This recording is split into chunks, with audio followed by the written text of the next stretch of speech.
favor. Hola Marcela, ¿Cómo andás, Gaby? ¿todo bien? Contestando un llamado telefónico y no cortaba. Hola Marce, ¿cómo andás? ¿Cómo andan todos, chicos?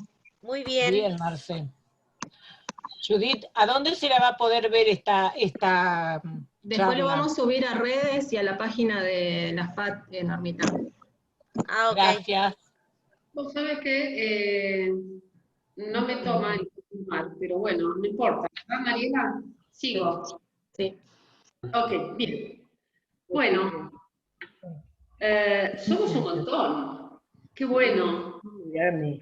Buenas tardes a todos. Ahora sí, buenas tardes a todos. Les damos la bienvenida de Federación Argentina de Diabetes, les damos la bienvenida. Gracias. A todas las entidades miembros que conforman la Federación Argentina, a todos los referentes. Vamos a tener, durante 4 viernes consecutivos, nos vamos a encontrar en este espacio para aprender más y mejor sobre diabetes y riesgo cardiovascular.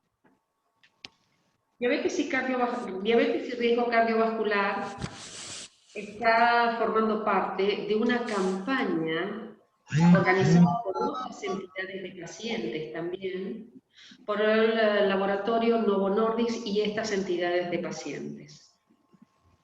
Tenemos presente aquí a Leonardo Ortega, al cual aprovecho la oportunidad para agradecerle muchísimo esta oportunidad que tenemos de este módulo de 4 encuentros consecutivos, 4 viernes que nos vamos a tener este espacio para escuchar acerca del tema.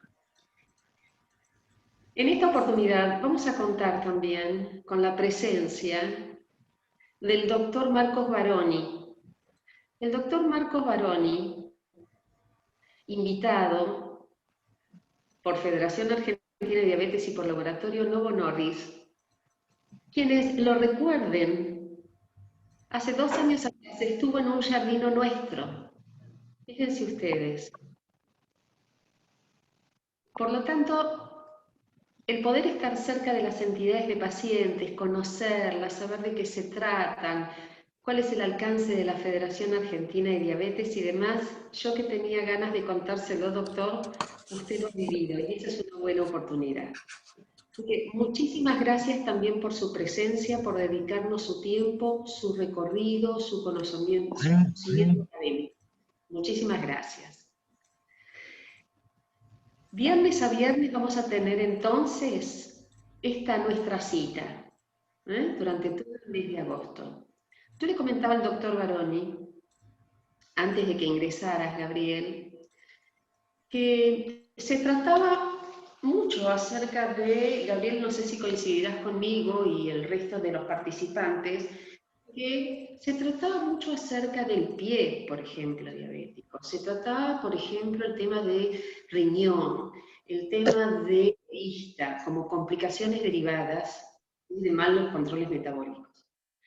Pero hace un tiempo que se está escuchando con mayor firmeza el tema de diabetes y riesgo cardiovascular.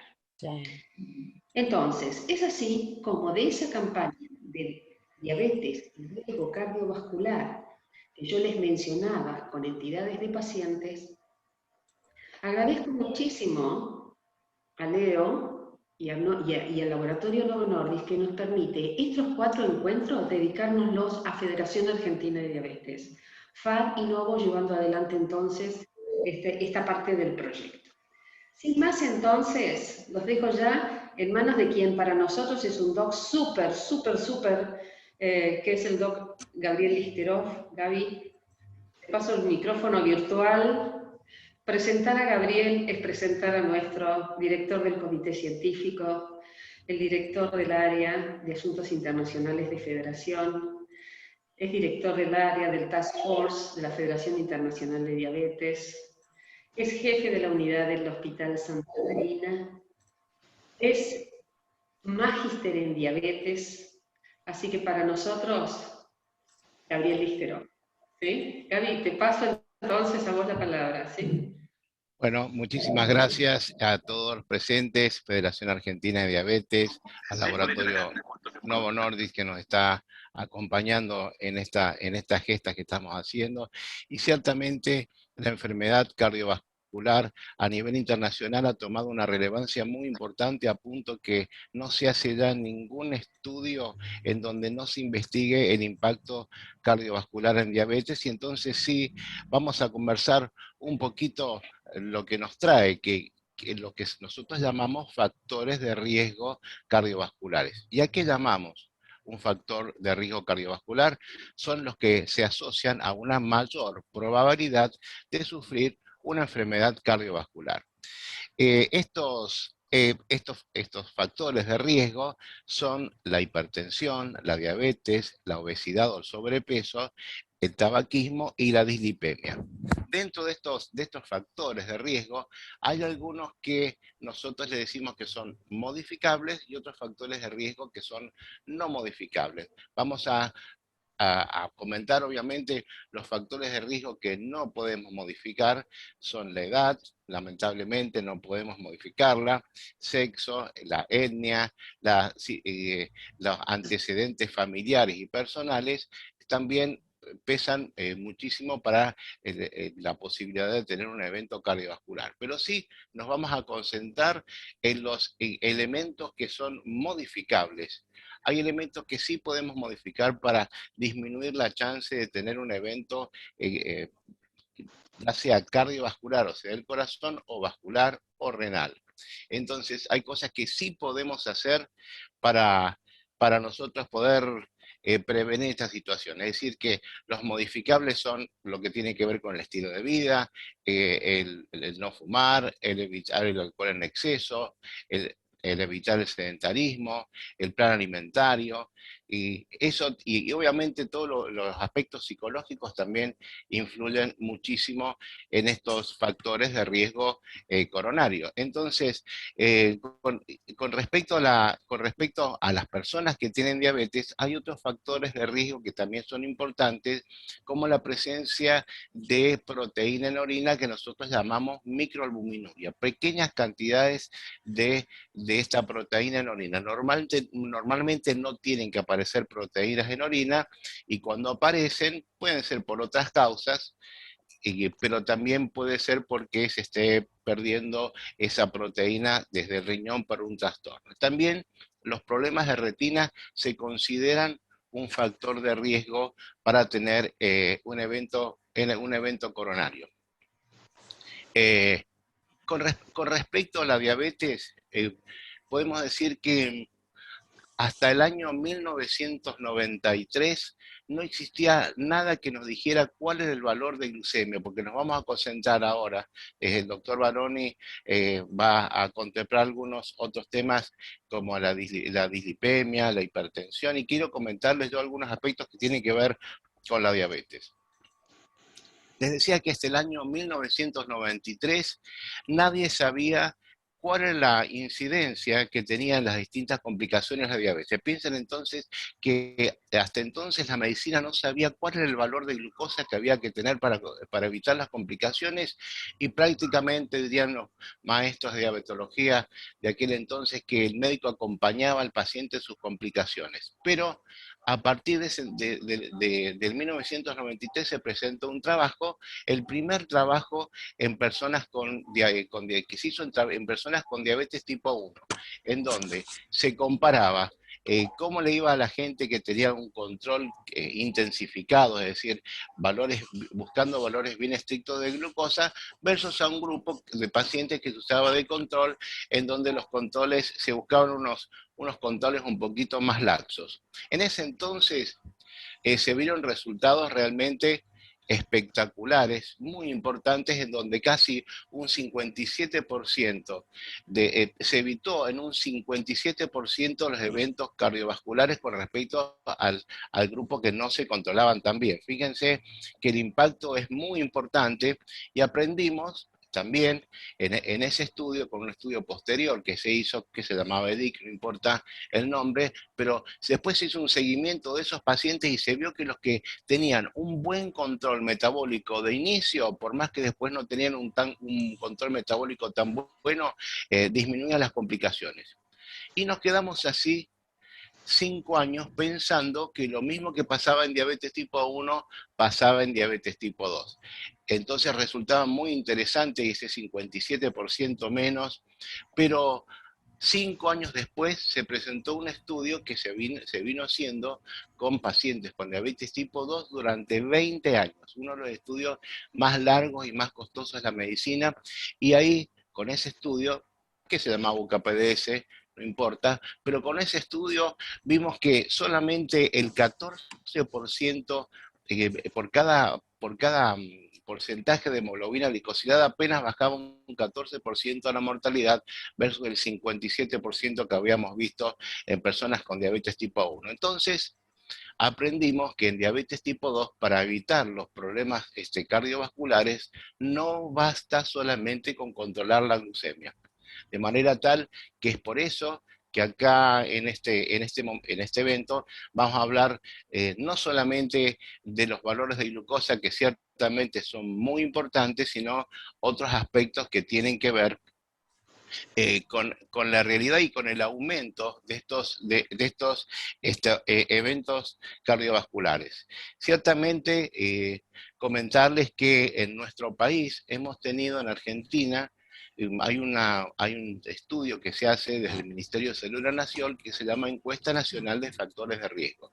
En esta encuesta nacional de factores de riesgo teníamos un nivel de obesidad que era de un aproximadamente de un 25% de personas con obesidad, un 34% de personas con sobrepeso. De ahí hasta el 2018, las personas con sobrepeso apenas aumentaron un 2% más de ese valor, pero la obesidad aumentó a un 25%, un 10% más de lo que teníamos antes, y en este momento en Argentina, para los mayores de 18 años, tenemos que el 61% de la población tiene diabetes y sobrepeso. ¿Qué otra cosa vimos? Vimos que a mayor obesidad, más diabetes. ¿Y esto qué quiere decir? No se tiene diabetes solamente siendo gordito, sino las personas que genéticamente tienen la predisposición, cuando están sedentarios, cuando aumentan de peso, aparece la diabetes como si fuera una semillita que puedes dejarla 40 años bajo tierra y hasta que no la riegas no germina. De la misma forma, no va a haber, la gente que tiene la predisposición genética para tener diabetes le va a aparecer, ¿sí? Entonces, fíjense qué importante estos datos de nuestro país, que vemos que a más obesidad hay más diabetes. Y ha habido más obesidad a medida que se hace menos actividad física. La menor actividad física ha redundado en mayor obesidad. Entonces, ese es el desafío que tenemos cada uno en sus casas, de generar, fomentar una alimentación saludable. Siempre uno dice que lo que cada uno pone en la heladera va a ser lo que los hijos coman en la actualidad y lo que vayan a comer de grandes. La actividad física que ellos nos vean hacer es lo que van a hacer de grandes. O sea que distintos estudios han demostrado que los hábitos, esos tienen que fomentarse siempre, fomentarse desde la infancia. Respecto a los objetivos metabólicos, concretamente hablando de la diabetes, varían según la edad. Hasta hace unos años decíamos que todo el mundo tiene que tener una hemoglobina glicosilada de 7 o menos. Pero hace ya unos 4 o 5 años, la Asociación Americana de Diabetes y la Sociedad Argentina de Diabetes han fijado, por ejemplo, para el adulto mayor, valores un poquito más suaves, y más si esta persona que es adulto mayor, no puede valerse por sí mismo. Entonces, concretamente en diabetes, en esta prevención, una de estas patas de la prevención que tiene que ver con la diabetes concretamente, les comento que la hemoglobina glicosilada nos marca entonces el promedio de la glucosa de una persona de los últimos 3 meses. Pero ojo, que no basta solamente con la hemoglobina glicosilada, porque si yo les digo que la hemoglobina glicosilada es un promedio, el número 7 puede ser el promedio de 7 más 7, o puede ser el promedio de 13 más 1.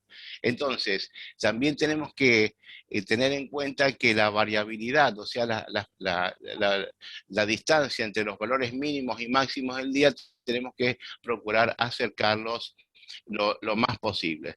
Entonces, sí comentarles a todos que existe actualmente en el mundo y en Argentina también medicamentos que específicamente nos permiten controlar la diabetes y controlar y prevenir, perdón, la enfermedad cardiovascular, ¿sí?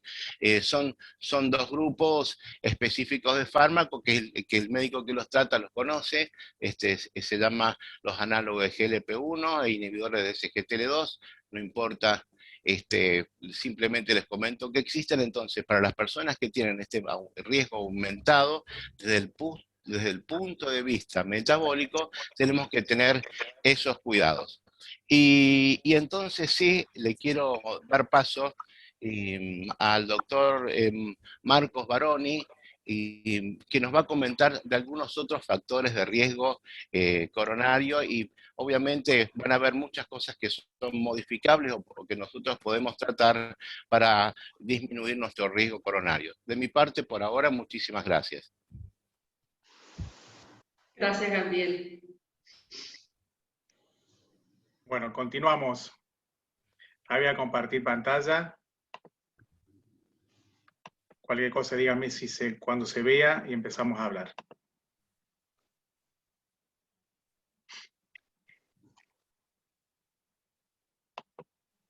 ¿Se ve? Sí, se ve perfecto. Perfecto. Bueno, primero, muchísimas gracias, Judy especialmente. Hace poquito que la conocí, les cuento. Gracias por la invitación, gracias a Leonardo, gracias a la Federación Argentina de Diabetes, al doctor Ligerov por la presentación también, y obviamente también el laboratorio Novo Nordisk.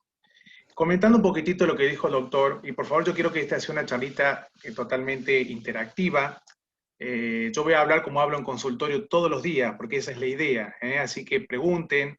La idea, nosotros como médicos por ahí estudiamos para ayudarlos a ustedes, para que ustedes aprendan que lo que tienen se puede solucionar. Nosotros les tenemos que dar las herramientas a ustedes de cómo cuidarse.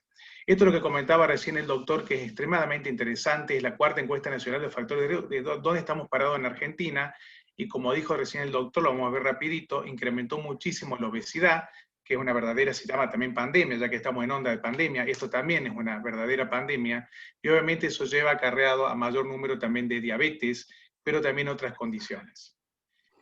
Y esto va a llevar, sin lugar a dudas, a mayor complicaciones de enfermedades cardiovasculares. Quiero que no nos confundamos. Yo cuando hablamos en consultorio les quiero explicar que de por sí el factor de riesgo es muy difícil que esté uno solo. La diabetes es extremadamente difícil que esté solita. ¿Por qué? Porque los mecanismos que produce la diabetes, que es ese exceso de azúcar en sangre, no solo va a producir alteraciones vasculares, sino que esos mismos mecanismos en el tiempo van a desarrollar hipertensión, van a desarrollar aumento de colesterol, que ya lo vamos a ver. Por lo tanto, si yo me focalizo solamente en tratar y bajar la glucosa en sangre, no estaría haciendo bien mi trabajo como médico, y tampoco mi educación hacia ustedes. La educación es tratar al paciente entero, por eso el médico primero los interroga, los ve cómo se sientan, ven su historial médico, ven si están gorditos, qué dicen, de qué se quejan, ven si fuma, si no fuma, si tiene esto, si tiene lo otro, más allá justamente de un valor de glucosa. Por lo tanto, eso se llama, para que aprendamos, tratar el riesgo global. El médico trata al paciente entero y no a una entidad específica. Lo que sí quiero recalcar, que la diabetes es algo que va siempre asociada a otras condiciones, como lo dejó muy bien clarito anteriormente el doctor. ¿Y por qué es importante esto? Porque la diabetes, y con todos los otros factores de riesgo, pueden producir enfermedades cardiovasculares, independientemente también del riñón y la parte ocular. Fíjense que es la primera causa de muerte de enfermedad coronaria en el mundo. Es la 2 a 4 veces de la enfermedad arterial periférica, en los miembros inferiores específicamente, como también puede ser vascular en las arterias carótidas, y también aumenta en 2 el riesgo de ACV. Les voy a contar algo. Todos nosotros funcionamos gracias a un combustible, para que lo entendamos. Ese combustible está representado por nuestra sangre, y esa sangre va por un conducto que se llama arteria. ¿Estamos de acuerdo? Bien. El corazón es el órgano encargado de inyectar ese combustible. Yo siempre hago un ejemplo, consultorio tonto, pero yo puedo levantar el capó de un auto 0 kilómetros, uno puede decir que es lindo motor el auto, pero ese motor no va a arrancar si no llega combustible. A los diferentes órganos, cerebro, el hígado, el riñón, el estómago, hasta el mismo corazón, es necesario que llegue ese combustible por las arterias. Y acá, el mal control de los factores de riesgo, diabetes y los otros, hace que esa cañería, llamémoslas así, esas arterias, con el tiempo se puedan obstruir. Y si se obstruyen, no va a llegar ese combustible a los diferentes órganos, produciendo diferentes lesiones y complicaciones que alteran la calidad de vida, que es lo que queremos evitar. Fíjense que en Argentina, 4 de cada 10 pacientes con diabetes tienen enfermedad cardiovascular y el 85% lo produce eso, el taponamiento, hablemos así de las arterias, lo que es la arteriosclerosis. Y quiero dejar algo en claro. El hecho de envejecer produce arteriosclerosis. Todo el mundo envejece, ojalá tuviéramos el fruto de no envejecer, pero todo el mundo envejece, por lo tanto, calculo que ninguno de nosotros se extrañará que yo le diga que un paciente de 90 años tiene artrosis. Uno lo entiende a eso. Y también, por más que no sea una linda noticia, si yo le digo a un familiar que su padre, su abuelo, o quien sea, de 98 años tuvo un infarto, la gente entiende más eso, porque lo acepta, porque no somos eternos, y porque la arteria envejece, y cuando la arteria envejece, como lo ven en la imagen, se va obstruyendo de a poco. Es el envejecimiento natural. Ahora, sí nos duele, y entendemos poco como pacientes, como personas, si una persona se infarta a los 38 o a los 40 años de edad. Ahí sí nos sorprende, y nos decimos que es joven esa persona. ¿A dónde quiero llegar? Que nosotros, cualquiera de nosotros que estamos en esta charla, podemos tranquilamente hacer que nuestras arterias envejezcan antes, independientemente de nuestra edad biológica. Y ahí es lo que quiero decir. Entonces la pregunta es, doctor, ¿cómo envejece una arteria? Bueno, el mal control de los factores de riesgo, el mal control de la diabetes, el mal control de la presión arterial, del colesterol, de la obesidad, el sedentarismo, el tabaquismo, hace que nuestras arterias sufran y las vamos a envejecer antes. Es decir, los caños los vamos a tapar antes. Por tanto, les hago un ejemplo, y ya lo vamos a ver. Una persona de 40 años que tiene un infarto, él tiene 40 años, y capaz que su arteria ya tenía 75 años, porque era una persona que a lo mejor durante esos 40 años nunca se cuidó, estaba gordito, diabético y nunca tomaba la medicación adecuadamente, no cumplía con los controles médicos, etcétera, etcétera, etcétera, como lo vamos a ver. Sigamos. Por eso, esto es un ejemplo, y un buen ejemplo, de cómo cuando una persona no está bien controlada, la expectativa de vida se reduce. Justamente, ¿por qué? Porque aceleramos la edad de nuestra arteria. Fíjese que se dice que si un diabético no se cuida, puede, comparado a un no diabético, puede disminuir su calidad de vida, puede morirse 6 años antes. E incluso, si ese diabético ya tiene un infarto, por ejemplo, su calidad de vida, no su calidad de vida, sino su expectativa de vida, disminuye 12, nada más y nada menos que 12 años antes. Por tanto, les estamos enseñando que lo que tenemos que hacer es trabajar de manera conjunta para que todos ustedes tengan la edad de sus arterias. Y eso es lo que uno busca en el control efectivo de todos los factores de riesgo, que son estos. La diabetes, la hipertensión, la obesidad, el colesterol alto, el tabaquismo, la enfermedad renal. No quiere decir que todo el mundo tenga todos. Algunos tendrán algunos y otros tendrán todos. Hay algunos factores, como dijo el doctor, son modificables y otros no. ¿Y por qué es importante asociar los factores de riesgo? Porque los factores de riesgo no se suman, se multiplican y se exponencian. Esa es la macana. Un factor de riesgo no se suma, no es tengo el doble, no tengo el doble, tengo el cuádruple, y si hay 3 tengo el 16 veces más. Por eso este ejemplo, estos son nada más que ejemplos. Si yo relaciono hipertensión con colesterol, tengo 9 veces más el riesgo. Ahora, si relaciono hipertensión con aumento de colesterol y fumo, aumento el 16 veces más el riesgo de tener complicaciones. ¿Y sabe lo peor de todo?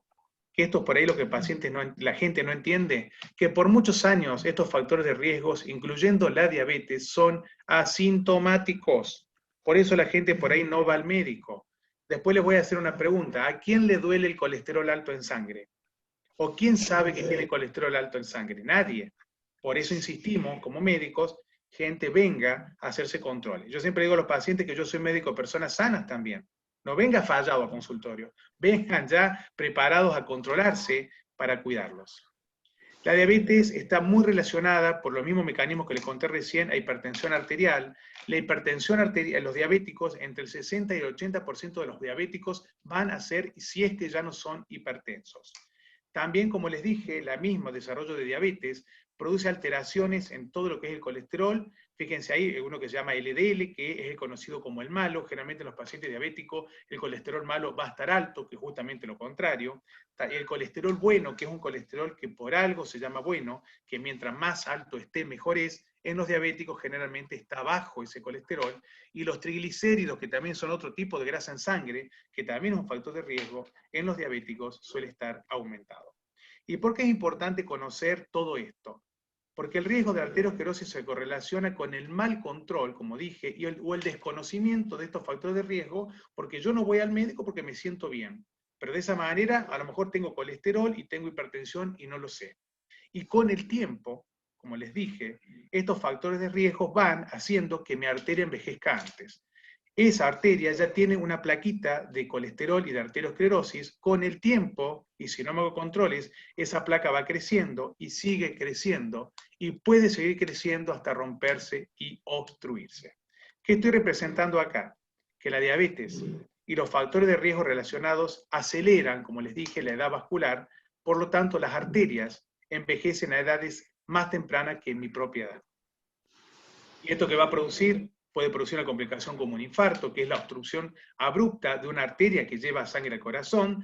Y para darle una recomendación a ustedes, el infarto no solo se va a producir en un diabético con dolor de pecho intenso, con dolor al esfuerzo físico, sino hay que tener en cuenta que muchas veces los diabéticos, está todo alterado, tienen el infarto que nosotros llamamos infarto silente. Por eso hay que controlarse, es decir, no da síntomas a veces en los pacientes diabéticos mal controlados, que quede claro. También puede producir esta obstrucción de arterias que van a irrigar el pie y los músculos. Por eso van a empezar a sufrir esos pies y esos músculos de falta de irrigación. Y como les dije, todos los órganos necesitan combustible y si no llega el combustible adecuado representado por nuestra sangre, esos pies y esas piernas van a sufrir. Van a sufrir con úlceras, con falta de irrigación, con dolor específico, hasta el riesgo futuro, si uno no se controla, de amputación. Por eso el examen de los pies, como estarán bien educados, hay que hacerlo permanentemente, el médico y ustedes. Y también cuando esa arteria se obstruye, una arteria del cerebro, se produce lo que nosotros conocemos como un accidente cerebrovascular, o también se da como lo que se llama un infarto cerebral. Así como hay infarto del corazón, del miocardio, hay infarto cerebral también. Y acá se manifiesta de diferentes maneras, en dificultad al hablar, al movilizarse, tanto en los brazos o en las piernas, dificultad en los movimientos de la cara, se tuerce el labio, hablo mal, y ahí rápidamente tengo que consultar. Entonces, ¿cómo reducimos el riesgo? ¿Qué hay que hacer? Y todo esto les puedo asegurar que lo que les voy a contar ustedes ya lo saben, no tengo dudas que lo saben. Primero vamos a reducir el riesgo, hay que concurrir al médico, tienen que conocerse ustedes, tienen que cuidarse ustedes y tienen que preguntar. Me encanta cuando el paciente pregunta. Yo por algo estudié y les quiero enseñar. Pregunten, doctor, ¿qué es esto? Doctor, ¿por qué tengo que hacer esto? Doctor, ¿por qué esto? ¿De acuerdo? Es fundamental que ustedes se interioricen porque el problema es de ustedes. Nosotros estamos para ayudar. No voy a hablar de drogas, pero obviamente que hay objetivos. Como dijo el doctor, hay excelentes drogas actualmente para mejor controlar la glucemia y va más allá del descenso de la glucemia. Acuérdense que hay que tratar todo, no solamente la glucemia y tratar el riesgo global. Control de la presión, control de los colesteroles, aquellas personas que ya tuvieron un problemita del corazón, la aspirina, etc. Pero voy a hablar algo de mucho más difícil para ustedes, mucho más difícil, que es lo que le digo. ¿Sabe cómo digo en consultorio yo cuál es el tratamiento más difícil? El tratamiento más difícil son ustedes. Es el paciente. Es el paciente que tiene que cumplir. El paciente por ahí podrá tomar la medicación, renegará con la medicación, pero la toma generalmente. Lo que no hace el paciente es esto. Son los cambios en el estilo de vida que van a llevar a calidad de vida y a cambio en el descenso de peso si es necesario. Entonces vamos a centrarnos un poquitito en eso. Todo esto está avanzando, lamentablemente la obesidad infantil, el estrés, como dijo el doctor, altera muchísimo, el tabaquismo también altera muchísimo, el sedentarismo altera muchísimo, y todo esto ¿de quién depende? ¿Del médico? No, todo esto depende nada más que del paciente. Del médico en instruirlos, darle el celular, en retarlos, en consensuar, en enseñarles, en preguntarles. Y el médico, ojo, el médico tiene que hacer lo mismo que ustedes, ¿eh? No crea que nosotros no tenemos que hacer esto, sino tiene el derecho del mundo en retarnos a nosotros. Con respecto a los efectos del cigarrillo, el tabaquismo es el único factor de riesgo que es erradicable. Todos los otros factores de riesgos son controlables. El hipertenso va a ser hipertenso toda la vida y el diabético también. Por lo tanto, son factores de riesgo que se controlan. Pero ¿por qué le digo el único factor de riesgo es el erradicable? El erradicable es el fumar, porque lo saco de mi vida. El tabaquismo genera un montón de daños, aumenta la presión, aumenta el colesterol, produce obesidad, altera mucho la coagulación, produciendo trombosis, y la parte metabólica tiene más intolerancia al hidrato de carbono. ¿Y cuál sería el tratamiento de los que fuman? Obviamente sería dejar de fumar, pero ese tanto es muy fácil decirlo y es muy difícil hacerlo. Independientemente, vieron esa encuesta que le mostré de los factores de riesgo al principio, uno de los factores de riesgo que ha disminuido, no mucho, pero disminuyó, es el tabaquismo, y eso es gracias a las campañas que se vienen haciendo mundiales en contra del tabaco. Fíjese que todos los que compran el tabaco, una etiqueta de cigarrillo tienen, no fumes, el riesgo de uno y de otro, y eso está ayudando, y un poco la idea que ojalá lo hagamos con la diabetes, esta es la idea justamente de la Federación Argentina de Diabetes. Miren, ¿qué pasa con la actividad física? ¿Por qué estamos más vagos? ¿Por qué estamos sedentarios? Miren este ejemplo, me encantó. ¿Qué hacíamos antes de la mitad en el siglo XX y en el siglo XXI? Fíjese, el hecho de salir a jugar gastábamos calorías. Ahí consumíamos 900 calorías en 4 horas. ¿Qué hacen los chicos hoy? Juegan todo el día en la televisión. No hablemos, saquemos la pandemia de por medio, porque antes también estaban en la casa. Consumen, ¿qué? 310 calorías. Y aparte toman la leche y algo, engordan también. Si antes salíamos a comprar por la calle, buscábamos precio, íbamos, caminamos 10, 15 cuadras, 20 cuadras, caminábamos, consumimos más calorías. Ahora por ahí nos vamos al shopping que tenemos todo reducido, todo chiquitito, caminamos menos. Antes cortábamos el césped a mano, ahora ni locos, desde ya le aclaro. Ahora tenemos la cortadora eléctrica, no consumimos nada. Hacemos la cama, consumimos 565 calorías. Ahora directamente ponemos la frazada arriba de otra y acá estamos 30 calorías. Hacer fuego a leña, cortar la leña, hacer fuego para preparar un asado. Gastábamos 11.300 calorías, ahora tenemos horrible los asadores con gas eléctrico y no tenemos gasto calórico. Lavado de ropa a mano, dígame, ¿quién de ustedes lava a mano? Antes gastábamos 1.500 calorías a día y ahora nada, ponemos la lavadora y gastamos poco. Y esto es una de las cosas más graciosas, tenemos los autos con dirección asistida, prácticamente el doblar ya no cuesta mucho, y ahí se acuerdan los autos de antes, siguen existiendo obviamente, el esfuerzo que tenemos que hacer para doblar. Por lo tanto, la misma sociedad nos llevó también a que nos encontremos más sedentarios, y es importante hacer actividad física. Miren esta pirámide nutricional, qué interesante. Esta pirámide nutricional, aparte de enseñarle a ustedes los alimentos, también fue importante que la nutrición nos dijo, che, no solo hay que cambiar la nutrición, sino la incorporación de la actividad física, sino el descenso de peso por ahí no se logra. ¿Cuál es la cantidad de actividad física que debemos lograr por lo mínimo? Yo a veces en consultorio tengo gente que dice, doctor, yo hago actividad física, ¿qué hace? Juego al fútbol los martes. Y le digo, está mal, esta pobre gente. Él ya está contento porque juega al fútbol una vez a la semana. En realidad hay un mínimo para tener un descenso, una mejoría en la salud, que son de 3 a 4 días semanales, y hay que aclarar que tienen que realizar una actividad física adecuada. ¿Adecuada a qué? A ustedes, a sus articulaciones, a sus rodillas, a su cadera, a su corazón, a su peso corporal. Porque una actividad física bien hecha es saludable, pero actividad física mal hecha no.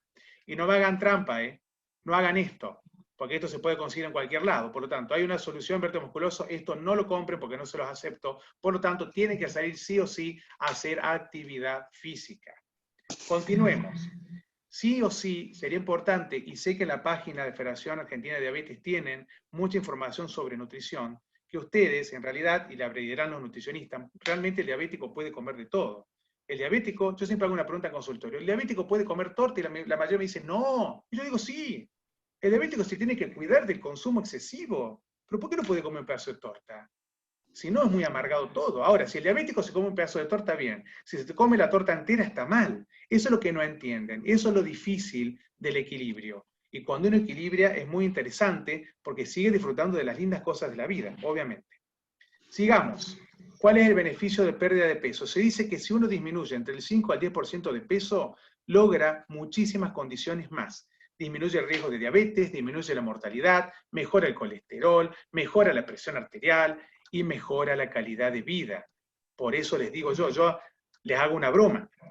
Le digo a los pacientes le digo al paciente, a ver Pedro, vamos a poner un ejemplo, Pedro, ¿por qué no me bajás de peso en un mes 10 kilos? Y Pedro me mira y me quiere matar. Digo, doctor, me mata Pedro. Siempre ponen excusas. Que no tengo tiempo, no. Yo le digo, no, para Pedro, le digo, Pedro, yo te entiendo, pero le digo, haz una cosa, si vos en un mes bajás 10 kilos de peso, en mano te doy $1.000.000, y ya a Pedro le gustó. Entonces, no pongan excusas, porque estoy seguro que yo también lo hago, si me dan $1.000.000, ahí bajo 10 kilos y 20 si quieren. No pongan excusas, porque su vida vale mucho más de $1.000.000. Por tanto, cuando ustedes se orientan y tienen como un equilibrio en su vida, incorporar estas actividades, que por eso yo les dije que son las más difíciles, porque son hábitos. Todo el mundo en época laboral se tiene que levantar a trabajar, llueve, truene, haga frío, me tengo que ir pero entonces llueve, truene, haga frío, tengo que hacer actividad física también. No son excusas. Continuemos, el estrés. Ni hablar, un factor extremadamente importante y más por lamentablemente lo que estamos viviendo, y los diabéticos generalmente alteran muchísimo su glucemia por estrés. Y miren qué interesante este caso. Este fue hecho un trabajito en hipertensos. En hipertensos que a un grupito lo medicaron con un medicamento, al otro grupito igual, con el mismo medicamento. Pero a un grupito le dieron cachorros, perritos y gatitos, y lo evaluaron en el tiempo. Es decir, no solo estaban medicados, sino con un perro y un gato. Y lo sometieron a situaciones de estrés a este grupo de pacientes. A disertar en público, como estoy haciendo yo, estrés matemático, y le fue mucho mejor al que tiene un perro y un gato, con la misma medicación que el otro. Hablando del acompañamiento y no. Y el próximo slide que le voy a presentar, para mí es más difícil, lo van a interpretar ustedes a su manera, pero lo dice la ciencia, que a mayor sexo regular, menos riesgo. Así que bueno, eso dependerá de cada uno, lo que tienen que hacer. Acá dice que obviamente los casados le van mejor a los solteros, yo digo depende de la casa que tengamos, pero eso ya lo dejo obviamente a libertad de ustedes. Entonces vamos a hacer, y quiero hacer unas preguntitas a ustedes para ir aprendiendo, porque esa es la idea. Por lo tanto, las personas diabéticas, ¿cada cuánto tiempo deben visitar al médico? ¿Solo deben controlar la diabetes ustedes? ¿Se deben controlar los pies y los ojos? ¿El descenso de peso ustedes creen que empeora o mejora el control de la diabetes? ¿El sedentarismo o la actividad física adecuada y rutinaria, no una semana sí, 2 semanas no, mejora? La diabetes, el colesterol, la hipertensión arterial, al principio generan síntomas, en realidad no. Estos son guías de consenso, cómo uno lo tiene que hacer. Seguramente ustedes tienen buenos médicos que los van a guiar en cómo hacer un examen bucal, un examen cardiovascular, examen oftalmológico, la inmunización, cómo hacerse controles específicamente. Yo sé que hay nuevos dispositivos para controlar la diabetes, el peso corporal, cómo controlarse los pies y la presión arterial. Fíjense que estas guías, que son para el control de diabetes, no habla únicamente de controlar la diabetes, habla de controlar un montón de otras situaciones. Vamos a hacer esto. Quiero jugar con ustedes. Fíjense que nosotros lo que tenemos que hacer es sacar el riesgo. Recuerden que tenemos un paciente en riesgo y no evaluar los valores. Díganme ustedes y voten. Fíjense que tenemos pacientes parecidos, 55 años. Masculinos los dos.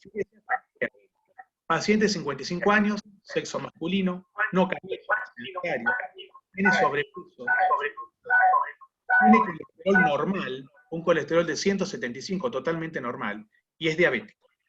Vamos al paciente de al lado. Paciente de 55 años, la misma edad, el mismo sexo, pero es una persona que no es sedentaria, camina todo el día. Tiene enorme peso, no fuma, tiene colesterol 250 y no es diabético. Y le hago una pregunta a todos. ¿Quién tiene más riesgo de los dos? ¿El que tiene colesterol de 250 o el que tiene colesterol de 175? ¿Qué piensan? Uno, que hable uno solito. Después lo discutimos. No sé quién tiene más riesgo. Más de riesgo el los dos. de paciente de 55 años, sedentario, con sobrepeso y diabético, por más que tenga su colesterol de 175 miligramos por decilitro. ¿Quién habla? Otilia de Florinda Formosa. Pero te felicito. ¿Qué hiciste? Aprendiste a estratificar el riesgo del paciente. Vos no te fijaste en el valor. Vos te fijaste en el paciente entero. ¿De acuerdo? Obviamente que al que tiene 250 le vamos a tratar de bajar el colesterol. Pero de los dos, el que tiene más riesgo por todo lo que lleva, fíjense que yo no solo, lo que hiciste vos también, no solo te fijaste en un valor, porque si yo me guío por el valor, le erro.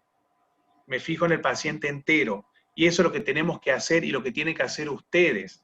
Yo tengo pacientes que van a consultorio, que tienen todo normal y fuman 20 puchos. Y se enojan cuando les digo que está mal. Ah, pero si tengo el resto normal. Y bueno, les digo, pero el riesgo sigue. Ellos creen que solucionar una parte del problema, ya creen que tienen el derecho de fumar y eso está mal. Continuemos. Vieron que yo les dije que nosotros aceleramos la edad de la arteria cuando no estamos bien controlados y ya estamos terminando.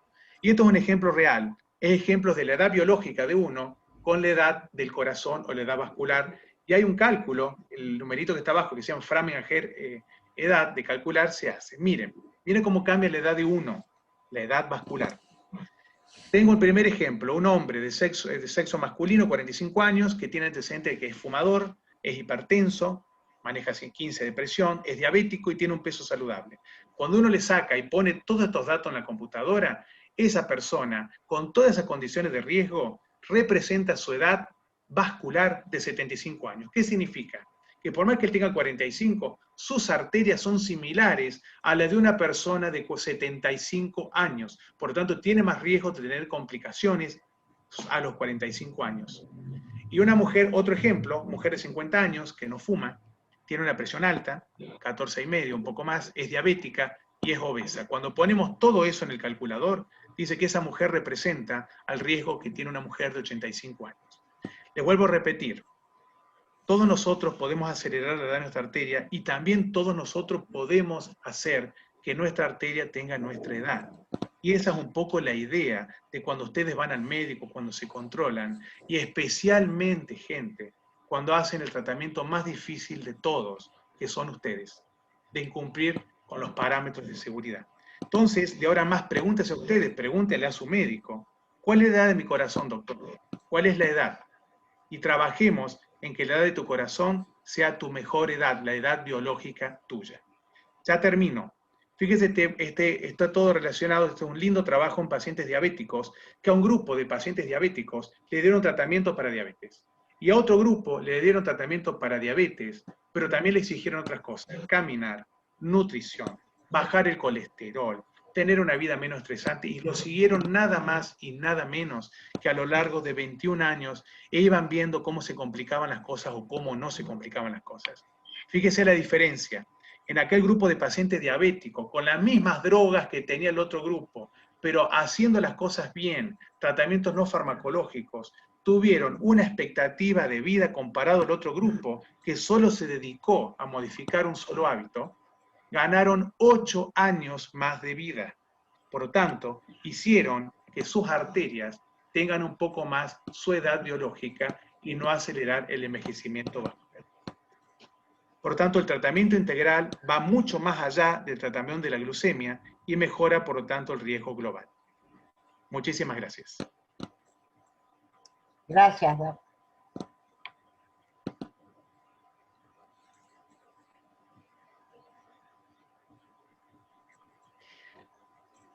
Bueno, doctor Baroni, muchísimas gracias. La forma en que nos ha explicado la dinámica de la charla, las imágenes que ha presentado, la verdad, un placer escucharlo. Creo yo que esto va a ser compartido por el resto también de los participantes, ¿verdad? Sí. Mensajes claros. Gracias. ¿Sí? Escuché por ahí algún sí. Si hay más sí, mejor todavía. Sí, sí. Ahí está. Me parece Muy claro. bien. La mejor manera, gracias, es la educación, es el boca a boca, es justamente, esa es la idea. Un sí para el doc. Sí, sí, sí. Gracias. Gracias. Sí, Doctor Baroni, doctor Listerov. Buenas tardes a todos. Doctor, la verdad que yo soy licenciada en enfermería, estoy en la ciudad de Pergamino, tengo un consultorio de heridas, soy directora del posgrado de heridas de la Universidad de Buenos Aires y estoy acá por la pandemia y atiendo muchos pacientes con pie diabético. Realmente los felicito porque estoy tratando de a poquito lograr que los médicos vean al paciente holísticamente como lo están haciendo ustedes. Nos cuesta mucho porque eso era una función y es una función propia de nuestra profesión. Y esto de poder combinar el trabajo, poder saber que ambos podemos trabajar unificadamente con el paciente, realmente eso es muy valeroso. Me gustaría tenerlo en el plantel acá en Pergamino, realmente. Pero bueno, voy a ver si puedo organizar también con otros médicos a los cuales estoy hablando para poder hacer estos simposios con ellos. Realmente lo felicito, doctor Listeró, la verdad que es maravilloso el trabajo que están haciendo, Judith también, le agradezco a todos, y bueno, queremos seguir en contacto porque desde la profesión mía, que es la enfermería, como medida media lo que tengo que hacer es seguir haciendo educación, y desde acá, con los pocos medios que tengo, trato de hacer lo que más puedo. Pero les agradezco infinitamente la invitación y poder estar escuchando esto que es maravilloso. Bueno, muchas gracias. Lili, ¿vos que querías hacer alguna pregunta, Lili? No, quería agradecer la claridad del doctor, porque muy clarito todo, se entiende como entre casa, por decirlo. Me encantó, me encantó. Muchísimas gracias. Bien. Gracias. Para los que se fueron sumando en la charla, les quiero comentar acerca del doctor. El doctor pertenece al staff del Departamento de Prevención Cardiovascular, Instituto Modelo de Cardiología de Córdoba. Así que los que anden por allí cerquita allí de Córdoba, van a tener la oportunidad de estar nuevamente en contacto. Además es secretario del Comité de Hipertensión, ¿sí?, de la Federación Argentina de Cardiología. Así que bueno, quería poner al tanto a quienes se fueron sumando, no vieron su placa, con los datos que a usted lo representan, ¿sí? Muchísimas gracias, la verdad que un lujo haberlo tenido entre nosotros. Si hay alguna pregunta más que quieran hacer, Gabriel, si querés incorporarte, por ahí a la doctora Marcela de la Plaza. Marcela de la Plaza también es una referente dentro de FAD, así que Marcelita, andás por ahí, presentate, mostranos tu carita. No está justo ahora. Por ahí anda también nuestro profe Nico Arce, que va a tener participación en estas charlas. Nico, buenas tardes. Y bueno, si alguien quiere hacer algún comentario. Ahí están levantando la mano. ¿Podría preguntar algo? Claro que sí. Bueno, a mí lo que me pasa mucho es que está muy de moda el plan de alimentación keto, y médicos incluso hablan de que, bueno, vos porque no tratás pacientes diabéticos tipo 2, pero la dieta keto funciona para el paciente diabético tipo 2, o no se le puede dar de comer fruta a un paciente. Yo expongo, porque yo soy nutricionista, y expongo como que pueden comer todo fruta y demás, y es todo el tiempo no, pero vos porque hablas para pacientes sanos, y los pacientes diabéticos no podemos comer fruta. Esto es así. Yo dije, capaz que estoy haciendo agua y las cosas cambiaron demasiado, pero nada, me parece tremendo que se exponga esto. ¿Es así? Yo te diría que obviamente, como hemos comentado acá en la disertación, las personas con diabetes pueden comer prácticamente de todo, lo importante es cuánto de cada cosa. De la misma forma que cualquier persona que no tiene diabetes, el 55% del porcentaje de alimentación debería ser hidratos de carbono. Obviamente por ahí un 5% de hidratos de carbono simple, pero justamente es muy importante saber que la nutrición, como ciencia que es, y como hablamos cuando hablamos de que algo es ciencia, quiere decir que según uno se fija una hipótesis, en base a eso se obtiene un resultado y a partir de eso una conclusión. Sabemos entonces que las personas con diabetes efectivamente no solamente pueden, sino que para una alimentación saludable deben comer fruta, pero yo te comento, Mariela, que a veces cuando uno comenta de esto, cuando uno habla de variedad no se habla de cantidad.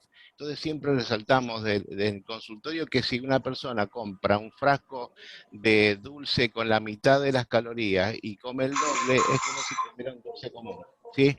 Y también a veces digo medio en broma que nuestros primos más cercanos evolutivamente, que son los orangutanes, que tienen casi 200 kilos, tienen solamente 3 aminoácidos diferentes de nosotros, decía, y comen solamente fruta, no comen ni empanadas, ni hamburguesas, ni fideos, es decir que lo que importa es cuánto se come, y sé que uno está ahora, hay muchísimas tendencias, o lo que se ha llamado tribus nutricionales, pero la verdad que de ninguna manera, y lo digo categóricamente, que la persona con diabetes puede comer fruta, por supuesto.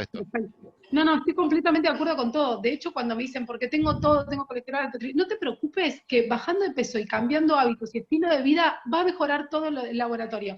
Se los digo apenas empiezo, pero como que está todo esto, y la realidad es que la nutrición cambia mucho. A mí me pasó que cuando me recibí hace 12 años, en veganismo solo se daba vitamina B12 como suplementación, y la verdad que tuve que recapacitarme porque, nada, hoy es para vegetarianos, flexivegetarianos y demás, entonces como que necesitaba. Y con diabetes me pasaba lo mismo. Entonces, en la búsqueda de conocimiento sobre a ver si había actualización de los datos y que realmente a pacientes que tienen diabetes tipo 2, fruta no se le puede dar, qué sé yo, no sé.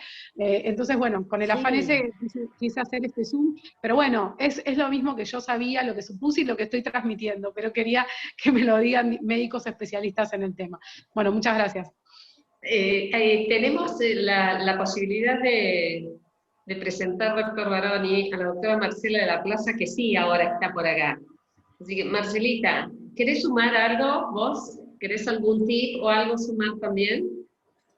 Mira, la escuchaba con atención a la nutricionista y me parece que lo más importante en diabetes tipo 2 es tratar el sobrepeso. Es sumamente importante. De cualquier manera que la persona descienda de peso, aunque la critiquemos, si baja de peso va a estar mejor la diabetes, el colesterol, los triglicéridos, el ácido úrico, la hipertensión. Yo a veces veo a los pacientes que me dicen, como todo sin sal, y pesan 120 kilos. ¿Para qué sirve comer sin sal? ¿Para qué sirve comer sin sal si están pesando 120 kilos? En absoluto. O sea, yo focalizaría en el tema actividad física, cambio de hábitos, pero con el objetivo claro de perder peso hasta por el hígado graso, ¿no? Que es tan importante. En ese contexto, la fruta puede ser a veces un exceso, por eso la duda, ¿no? Podemos comer absolutamente de todo, pero como yo le digo a los pacientes, con verduras no podemos aumentar, pero con fruta, cuando se comen 3 mandarinas después del almuerzo y 3 mandarinas después de la cena, no pueden bajar de peso. Es una comida saludable, pero si no pueden bajar de peso, estamos no cumpliendo un objetivo básico. Perfecto, está bien, perfecto. Era lo que pensaba. Perfecto. Mil gracias. Gracias. Por favor. Gracias a vos, Mariela, por la pregunta. Doctor Baroni, vamos con un cierre, ¿qué le parece? Por supuesto. Bueno, primero, muchísimas gracias a todos. Gracias para incorporar.